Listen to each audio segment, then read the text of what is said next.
good. You want more? All right. Then shut up!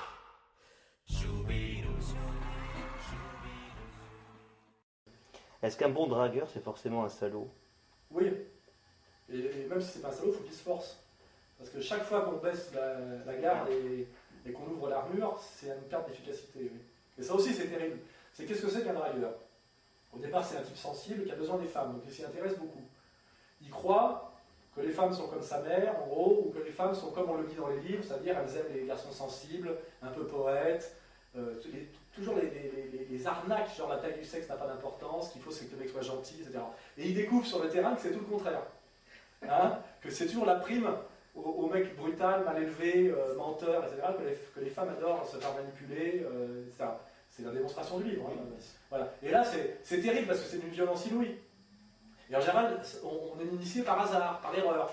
C'est-à-dire qu'un jour, on en a marre, on se comporte mal avec une fille parce qu'on s'est pris 3 râteaux avec 3 autres, et la 4e, on est plein de haine, on s'énerve, et d'un seul coup, ça marche. Et on se dit, c'est un hasard. C'est un hasard, et quel hasard immoral. Et puis quand on a un petit doute, alors on dit, je vais recommencer pour voir que ça marche une 2e fois. Et puis on se dit, attends, c'est pas un hasard. Il y a une règle là, il y a une loi des séries. Et petit à petit, on fait le chemin. Le chemin du dragueur qui découvre que la saloperie est efficace. Et que la demande est que le salaud est l'homme préféré des femmes. La misogynie, c'est qu'au départ, tu crois que les femmes sont toutes ta mère et des anges, et tu découvres qu'elles sont des êtres humains. Et d'un seul coup, ça peut te rendre misogyne. En réalité, t'as pas de si tu n'avais pas mis les femmes si haut au départ, tu les aurais pas mis si bas ensuite. Tu vois. Et c'est ça la mécanique, c'est une mécanique de déception. Alors que le baiser, viandard, tu sais, qui aime le cul comme on aime la bouffe, lui il adore les femmes, il n'y a pas de problème. Tu vois, il ne s'est jamais posé de question morale supérieure sur la femme. Il dit, ouais, celle-là elle est bonne, elle a un beau cul, tu vois, celle-là elle aime bien la levrette. Enfin, tu vois, c'est oral et pâquerette. Et eux, il n'y a pas de misogynie, tu vois, ils ne peuvent même pas s'élever à ce niveau-là. Tu vois ce que je veux dire? Il faut de la chaleur, tu vois. Il faut une certaine température en valeur absolue pour pouvoir s'intéresser au bien et au mal. Les autres, ils déroulent, tu vois, ils sont sur la force, ils sont sur la loi du plus fort, des trucs simples, sur la loi du groupe, tu vois. C'est-à-dire que raconter un parcours d'escroquerie et de saloperie est une démarche évidemment morale. Oui. Le vrai salaud n'avoue jamais, il est toujours dans la peau de l'ange blanc, tu vois ce que je veux dire.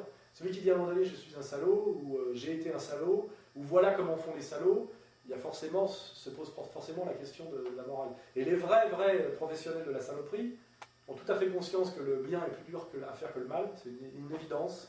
Donc le vrai, là, si on veut aller au sommet de la difficulté, c'est le bien qui est le plus difficile. Et ce qui veut dire que les salauds qui règnent là, qui sont des salauds déguisés en mecs bien, sont des petits salauds, c'est des petits salopards. Si on voulait parler de Gisbert, moi pourquoi ça m'intéresse pas, parce que c'est des petits joueurs tout ça. Il ne faut pas rêver, c'est pas des grandes figures, c'est des petits, quoi. Ils sont montés comme ça, la gamelle, dans la compromission. Alors après, peut-être qu'ils se racontent qu'ils sont machiavéliques. Souvent, ils essaient de se valoriser eux-mêmes en disant qu'ils vont très loin dans l'abjection pour se prendre pour des diables, des machiavels. En réalité, pour cacher qu'ils font le tapin. À un moment donné, quand j'étais macho de service et que j'avais pas passé certaines lignes, tu vois, on m'a fait, toutes les chaînes de télé m'ont fait des propositions. J'ai eu des rendez-vous, on m'a dit, vous êtes un macho, on a besoin d'un macho intelligent comme vous. On voit très bien que Zemmour aujourd'hui qui m'a piqué entièrement mon bouquin avec le premier sexe, qu'il l'a fait sciemment ou pas, j'en sais rien, mais enfin il l'a même reconnu parce qu'il m'a envoyé dédicacé, il m'a invité à bouffer. Et ben lui a pris ma place, parce que lui on sait que bon, il est journaliste au Figaro, il n'ira pas trop loin. Mais on avait besoin de ce personnage du méchant, là, du macho de service, du salaud, du type qui revalorise le phallus, la domination masculine. Et moi, cette place, on me l'a proposé longtemps. C'est très gênant, moi je connais ce sentiment d'être d'un seul coup apprécié par les gens que tu as toujours détestés, tu vois, par la bourgeoisie, tu vois ce que je veux dire, qui d'un seul coup te trouve très brillante, très intelligente. Moi, j'ai vécu ça, tu vois. Ils t'invitent dans les dîners en disant c'est un garçon très brillant, il met de l'ambiance. J'ai dit attends, j'ai fait tout ça pour devenir animateur de dîner bourgeois. Donc t'en remets une couche derrière, tu vois. Tu sais, tu t'arranges. Finalement, c'est un cercle vicieux parce que plus vous allez devenir salaud, enfin plus tu es salaud, et plus tu es aimé, quelque part. Bah, j'ai mes fans, mais je suis élitiste. En fait, le vrai salaud est élitiste. Ouais. Je veux avoir une clientèle d'élite, tu vois. Tu vois, c'est comme si tu es un tailleur, tu as quelques clients, tu fais des beaux vêtements, c'est cher, très peu de gens comprennent, c'est un truc d'esthète, forcément, tu vois.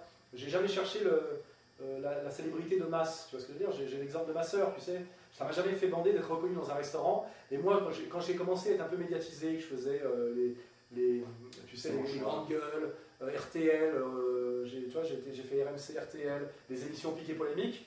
Et je commençais à arriver dans les restos, les gens me disaient ah, bonjour, comment allez-vous? Vous étiez très bien à la télé la semaine dernière, tu vois. Et puis je vous ai réservé la bonne table, tu vois. Je commençais à être vraiment mal à l'aise. Ça m'intéresse pas, ça, tu vois. Donc à un moment donné, je me dis, il faut que ça change, tu vois.